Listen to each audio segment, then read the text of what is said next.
दोस्तों मैं आज आपके लिए एक खास वीडियो लेकर आया हूँ जिसमें मैं बताऊंगा आपको कि आप लॉकडाउन के दौरान भी विवाह और प्रतिभोज कैसे कर सकते हैं। उसके लिए हमें कौन कौन से डॉक्यूमेंट्स चाहिए, कैसे आवेदन करेंगे, कहाँ से आवेदन करेंगे और कितने व्यक्ति शादी में और प्रतिभोज में शामिल हो सकेंगे। इन सभी के बारे में जानने से पहले दोस्तों मेरी आप लोगों से हाथ जोड़कर छोटी सी रिक्वेस्ट है, प्रार्थना है कि आप अगर हमारे चैनल पर नए हैं तो हमारे चैनल को सब्सक्राइब कीजिए, इस वीडियो को लाइक शेयर और कमेंट कीजिए। तो चलिए दोस्तों आज का जो टॉपिक है उस पर चर्चा करते हैं। दोस्तों आवेदन कैसे करना है, उसके लिए क्या क्या डॉक्यूमेंट्स चाहिए वो पहले मैं आपको बता देता हूँ। दोस्तों डॉक्यूमेंट्स के लिए हमें सभी व्यक्तियों की जो शादी या प्रतिभोज समारोह है उसमें शामिल होने वाले हैं उनके आधार कार्ड चाहिए। आधार कार्ड के द्वारा ही हम शादी में शामिल हो सकते हैं। तो दोस्तों देखिए इस तरह का फॉर्म आएगा, आप इस फॉर्म को अच्छी तरह से भरिए। नाम, पिता का नाम, संबंध, आधार नंबर, मोबाइल नंबर और नीचे जिस व्यक्ति ने आवेदन किया उसके साइन होंगे, हस्ताक्षर होंगे, उसका आधार नंबर और पता होगा। इस फॉर्म को हमें स्कैन करके अपलोड करना पड़ेगा। तो चलिए दोस्तों अब हम आते हैं साइट पर। दोस्तों हम यहाँ लिखेंगे COVI। मैंने पहले से फॉर्म भर रखा तो ये साइट पहले से आ रही है। तो COVID covidinfo.rajasthan.gov.in और एंटर कर देंगे तो हमारे सामने इस तरह से ये एक वेबसाइट खुलेगी। अब यहाँ देखिए कोरोना वायरस कोविड-19 के बारे में सतर्क रहें। राजस्थान सरकार कोविड-19 की रोकथाम के लिए पूरी तरह से सचेत है। इस महामारी से लड़ने के लिए सरकार द्वारा दी गई सलाह का पालन करें, घर पर रहें और सुरक्षित रहें। देखिए महत्वपूर्ण लिंक कोविड-19। तीसरे नंबर पर जो है इंटीमेशन ऑफ मैरिज प्रतिभोज। इसका मतलब होता है कि प्रतिभोज और विवाह के लिए अग्रिमी अनुमति लेने के लिए आप यहाँ क्लिक करें। यहाँ पर क्लिक करने के बाद में आपके सामने तो देखिए दोस्तों ये एक फॉर्म खुलकर आ गया है। अब यहाँ मैं एक एग्जांपल के तौर पे ये फॉर्म भर रहा हूँ, आप ध्यान से देखिए, पूरा वीडियो देखिए। वीडियो को बीच में छोड़ के चले जाएंगे तो आप फॉर्म कंप्लीट नहीं भर पाएंगे। तो देखिए यहाँ पर लिखेंगे, जैसे किसी का भी नाम लिख देते हैं, XYZ जो भी है इसमें नाम डाल दिया, फिर यहाँ पर पिताजी का नाम डाल दिया और यहाँ आप मेल हैं, आवेदन करने वाला मेल है या फीमेल है वो यहाँ पर आएगा, मेल है। और यहाँ उम्र उसकी मान लो उसकी उम्र 35 वर्ष है। उसका डिस्ट्रिक्ट जो आवेदन कर रहा है उस व्यक्ति का डिस्ट्रिक्ट कौन सा है, मान लो GS सीकर है, यहाँ तहसील खंडेला है। एड्रेस में भी आप जो है वो लिख दीजिए। यहाँ पर मोबाइल नंबर डाल दीजिए। मोबाइल नंबर जैसे कि मैं अपना ही डाल देता हूँ 9001769494। यह मेल आईडी डालनी है।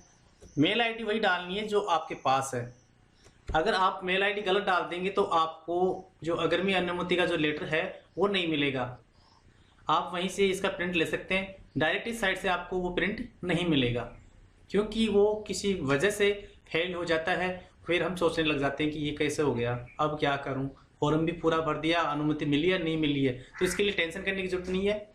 आप यहाँ मेल आईडी डाल दीजिए, जैसे मैंने डाल दी technical Khandela TECHNICALKHAND technical Khandela @gmail.com ये मेल आईडी डाल दी। अब यहाँ पर प्रोग्राम कब का है, मान लीजिए 20 तारीख का प्रोग्राम है या 24 तारीख का प्रोग्राम है और कब से। राज्य सरकार ने सिर्फ 3 घंटे के समारोह की अनुमति दी है। 3 घंटे में आपको समारोह को कंप्लीट करना होगा। तो यहाँ आरंभ होने का टाइम मैं दे देता हूँ शाम को 7 बजे, यहाँ PM कर देता हूँ और रात्रि 10 बजे तक। यहाँ पर आपको वर का नाम लिखना है और यहाँ आपको वर की आयु लिखनी है, मान लीजिए 25 वर्ष। यहाँ नेम ऑफ ब्राइड यानी वधू का नाम लिखना है, यहाँ जो भी है नाम वो लिख देंगे और वधू की एज लिख देंगे, कम से कम 18 वर्ष होनी चाहिए।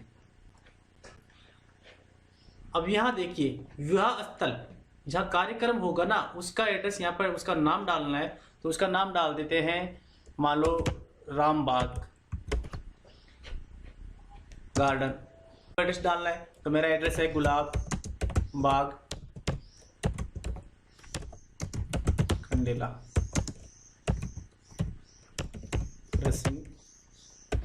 पूरा रोड। इस तरह से हम एड्रेस डाल देते हैं। अब कार्यक्रम स्थल का प्रबंधक है, यानी कि वहां पर जो प्रबंधक जो व्यवस्था कर रहा है वो कौन है। हो सकता है लड़की का पापा हो या लड़के के पापा हो या कोई भी रिश्तेदार हो सकता है, या हो सकता है कोई गार्डन का मालिक हो। तो यहाँ हम लड़की के पिताजी का नाम लिख देते हैं जो भी है। मैं ये सब आपको समझाने के लिए लिख रहा हूँ। अब यहाँ पर जो प्रबंधक है, जैसे लड़की का बाप है, जिसका नाम हम यहाँ दे रहे हैं उसी का यहाँ पर हम मोबाइल नंबर डाल देंगे।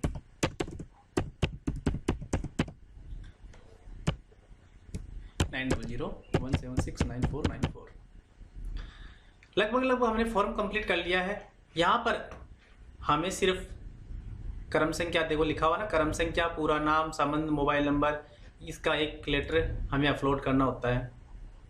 तो यहाँ से मैंने अभी खाली मेरे पास फॉर्म है, मैंने बाकी हटा दिया।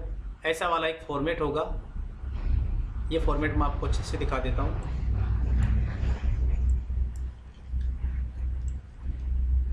आप खुद भी इसे तैयार कर सकते हैं। इस तरह का फॉर्म होगा, विवाह समारोह में शामिल होने वाले व्यक्तियों की सूची। दोस्तों इस फॉर्म को इस तरह से, क्रम संख्या तो है ही कि 11 लोगों को अनुमति है, उनके नाम है। पहले हम दूल्हे का नाम लिख देंगे, फिर दुल्हन का नाम लिख देंगे, बाकी जो मेंबर बच्चे हैं जो साथ में शादी में सम्मिलित होंगे, प्रतिभोज में सम्मिलित होंगे, उनका नाम। या फिर प्रतिभोज है तो सभी जो भी शामिल होने वाले हैं उन व्यक्तियों के नाम लिखने, उनके पिता के नाम, उनका आधार नंबर, उनका संबंध। जहाँ प्रतिभोज हो रहा है उससे, प्रतिभोज करने वाले से उसका क्या संबंध है, और उनका पता और उनके मोबाइल नंबर। या नीचे देखिए प्रार्थी आएगा, प्रार्थी जो आवेदन कर रहा है उसका नाम आएगा, उसके साइन आएंगे, उसके मोबाइल नंबर और आधार नंबर भी यहाँ डाल देना है। इस तरह से ये फॉर्म जेपीजी या पीडीएफ में तैयार करके डालना है। तो मैं इसे इंस्टॉल कर देता हूँ। अब आपको यहाँ पर रेड क्रॉस लिखा हुआ आ रहा होगा, please upload a valid file. तो यहाँ मेरी एक्सेल की फाइल डाली है, तो एक्सेल की फाइल नहीं है डालनी है आपको। तो मैं यहाँ अरे एक फॉर्म में को कैसे भरते हैं उसको दिखाने के लिए ही सिर्फ ये अपलोड कर रहा हूँ। यहाँ देखिए अब ये हट गया है यहाँ से, और बीसी सर्टिफिकेट था मेरे पास, वो मैंने अभी अपलोड किया है। यहाँ पर आपको वही शादी वाला ही अपलोड करना है। तो अब यहाँ देखिए, मैं शपथपूर्वक घोषणा करता हूँ कि मेरे द्वारा इस कार्यक्रम में कोविड-19 के दिशा निर्देशों की अक्षरशः पालना सुनिश्चित की जाएगी। फिर यहाँ नीचे भी ये लिखा हुआ है, यहाँ भी टिक कर देना है। मैं समझता हूँ कि ये आप पढ़ सकते हैं, नहीं पढ़ना चाहिए तो कोई दिक्कत नहीं है। और यहाँ पर आप कैप्चर डाल देंगे 0218 और सबमिट पे क्लिक कर देंगे। तो आपके पास ये आ गया कि आपका 19 ये है 170 पे, इस पर एक मैसेज आ रहा है।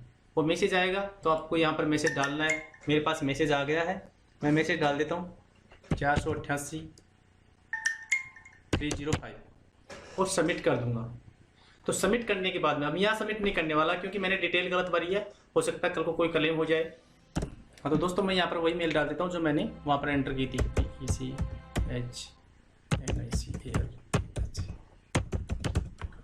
और एंटर। यह मैं पासवर्ड डाल देता हूँ।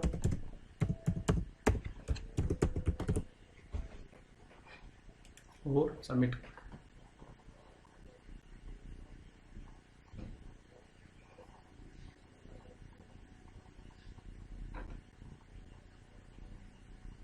यह देखिए दोस्तों, मैंने जो पहले अप्लाई किया था उसका एक मेल है मेरे पास, और ये वहाँ यहाँ पर एक लेटर है जो सरकार ने हमारे को अनुमति के रूप में दिया है। ये देखिए मैं इसे डाउनलोड कर रहा हूँ, इसे हम यहाँ से डाउनलोड कर लेंगे। पहले आप यहाँ से पढ़ भी सकते हैं। ऐसा एक लेटर आएगा हिंदी और इंग्लिश दोनों में। इसमें आपको जो निर्देश दे रखे हैं वो भी यहाँ पर लिखे हुए हैं। देखिए, आपके द्वारा आयोजित विवाह कार्यक्रम की अवधि 3 घंटे की होगी। विवाह समारोह, निजी समारोह में नो मास्क नो एंट्री की पालना की जाएगी। विवाह समारोह में अधिकतम 11 व्यक्ति सम्मिलित होंगे। प्रत्येक व्यक्ति द्वारा मास्क रखा जाएगा, सैनिटाइजर रखा जाएगा। मतलब ये जो आप हैं ये नियम पढ़ लीजिए और ये आप अपने पास रखिए। अगर कोई जांच करने के लिए आता है तो आपको ये दिखाना ही होगा। अगर आप ये नहीं दिखाते हैं तो आपको सजा भी हो सकती है और 1 लाख का जुर्माना भी हो सकता है। और यहाँ से हम इसे डाउनलोड करके सेव कर लेते हैं और इसका एक प्रिंट आउट ले लेंगे। जैसे मैं डेस्कटॉप पे सेव करना चाहता हूँ, सेव करना तो आपको आता ही होगा। आप मोबाइल से भी इसका आवेदन कर सकते हैं। मोबाइल में जाएंगे और डेस्कटॉप मोड में जाकर ये आवेदन आप कर सकते हैं। और यहाँ पर मैंने इसको सेव कर लिया और जब चाहूँ मैं इसका प्रिंट आउट ले सकता हूँ। दोस्तों, ये था आज का वीडियो। अगर आपको मेरे द्वारा दी गई सूचना अच्छी लगी हो तो प्लीज़ प्यारा सा कमेंट कीजिए और आगे आपको किस टाइप का वीडियो चाहिए उसके बारे में भी बताइए। मैं आपको उसी तरह की सूचना देने के लिए हर पल तैयार रहूँगा।